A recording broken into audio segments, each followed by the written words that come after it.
रोम भैया राम सुना भैया लक्ष्मण हो।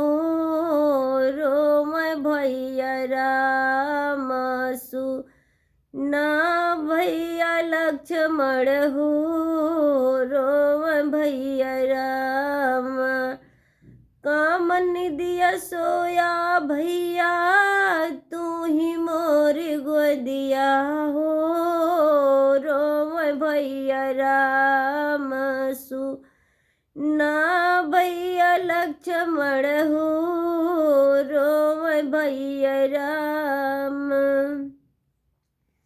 जाइब अयोध्या जब माई तोहका पूछी है। जाइब अयोध्या जब माई तोहका पूछी है।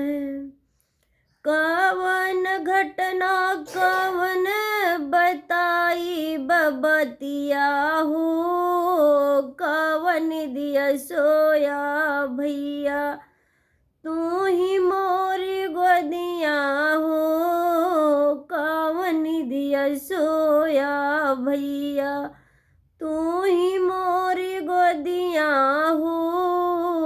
कवन दिया सोया भैया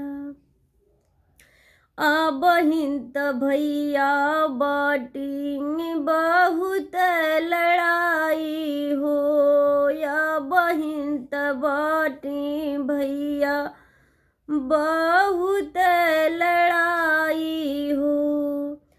तुहरे बिना कैसे दुश्मन के हराई बहू। कामन दिया सोया भैया तू ही मोरी गोदी हो। कावन दिया सोया भैया तू ही मोरी गोदिया हो। कावन दिया सोया भैया सीता जी के कैसे भैया लंका से लियाई बहू। सीता जी के कैसे भैया लंका से लियाई बहू। बीचवा में भैया दिहला मोर सतवा छोड़ी हो। कावन दिया सोया भैया तू ही मोरी गोदी हो। कावन दिया सोया भैया तू ही मोरी गोदी हो।